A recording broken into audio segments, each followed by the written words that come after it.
the public is dumping their gold, why isn't the price falling? Well, because somebody else is buying.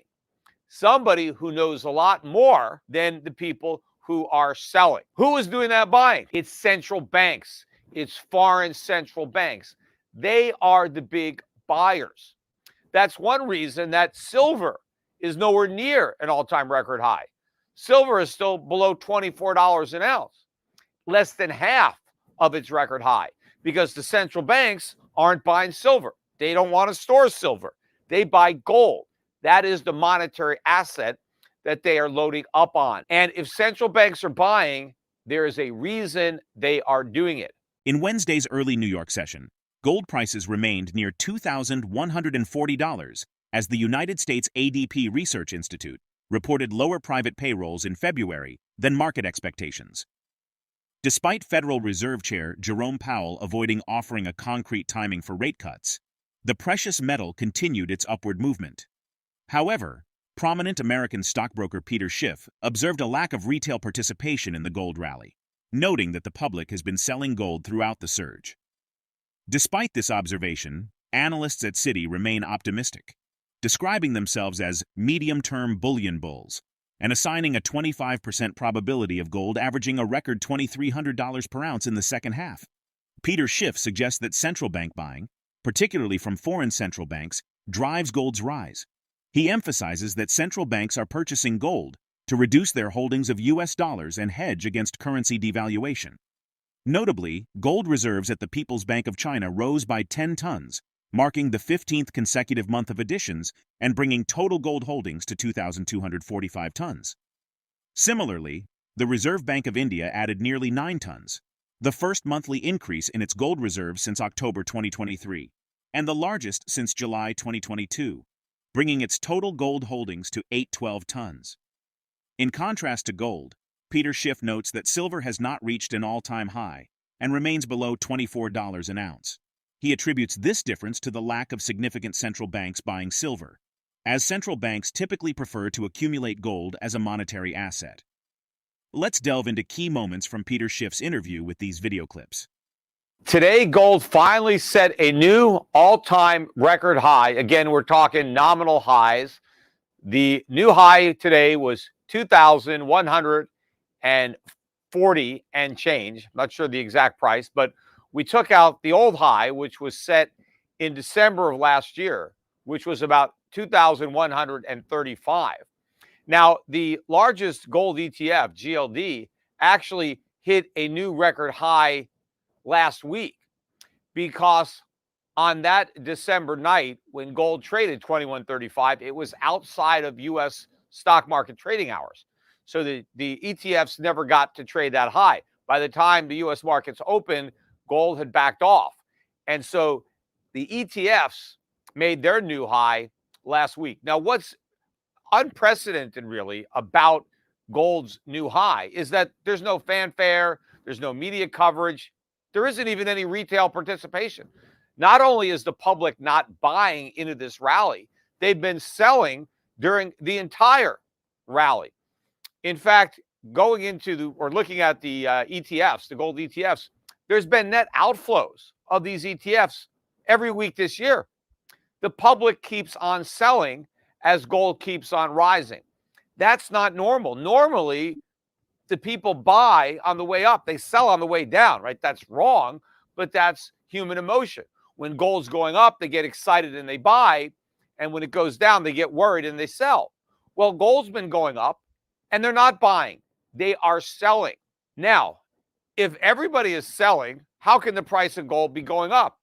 Because if the price of gold is going up, it means somebody is buying to drive it up.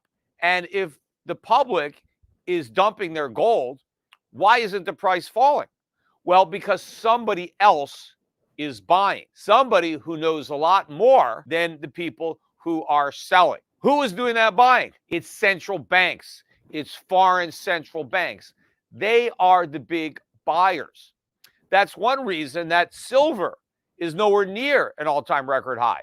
Silver is still below $24 an ounce, less than half of its record high, because the central banks aren't buying silver. They don't want to store silver. They buy gold. That is the monetary asset that they are loading up on. And if central banks are buying, there is a reason they are doing it. It's because they are de-dollarizing. They are reducing their holdings of US dollars. Now, if you're going to get out of the dollar, by definition, you have to get into something else. And the something else they're getting into is gold. They're not replacing the dollar with the euro or the yen or the British pound or even the Swiss franc. They are replacing it with real money, with gold. Remember, when the dollar became the reserve currency, it didn't replace the pound, it replaced gold. Up until 1971, all reserve currencies had always been backed by real money, gold. And foreign central banks can read the writing on the wall because they're writing it on the wall. They know how many dollars they're going to be selling, and they're trying to get their hands on as much gold as they can. And the people, individual investors who are being duped into selling it by the mainstream media, are helping the central banks buy more gold for less money. Peter characterizes the current situation in the gold market as a major breakout, suggesting that prices are primed for significant increases in the future. However, despite briefly touching a new record high in initial reaction to the employment data, the gold market could not sustain those gains and retreated within its daily channel. Spot gold last traded at $2,142.60 an ounce, representing a 0.72% increase on the day. Economists at ING anticipate continued volatility in gold prices in the coming months as the market reacts to macro drivers, including geopolitical events and Fed rate policy. Swaps markets indicate investors foresee a reduction in interest rates in June, a sentiment shared by our U.S. economist. This outlook is expected to support the dollar and exert downward pressure on the gold price in the short term. Peter argues that the price of gold has no ceiling, drawing attention to the absence of a floor to the value of the dollar. This perspective implies that gold prices have the potential to continue rising indefinitely, reflecting a long-term bullish outlook on the precious metal. Let's get back to the interview. The new floor in gold, in my opinion, is 2,000. Doesn't mean it can't get below it, although I doubt it's going to get below it again. But when I was saying it, I meant buy it at 2,000. If you can get it cheaper, so much the better. But don't expect it to go much below because that's the floor. The question is, where's the ceiling? There is none. Because there's no floor to the value of the dollar. There's no ceiling to the price of gold. This is a major breakout. Gold prices are going much, much higher. My suggestion is that you buy more gold. Don't wait. Just buy whatever you think we're buying. Silver's not rising yet because the central banks aren't buying it. But eventually, the public will. When the public wakes up to what the media is oblivious to, there's no covering. You watch CNBC, they don't even mention that gold's going up. They're just fixated nonstop on Bitcoin. You know, somebody finally mentioned gold yesterday. It was Mark Cuban, and they were interviewing him. He was talking about Bitcoin. And then he said, well, you know, Bitcoin's the new gold.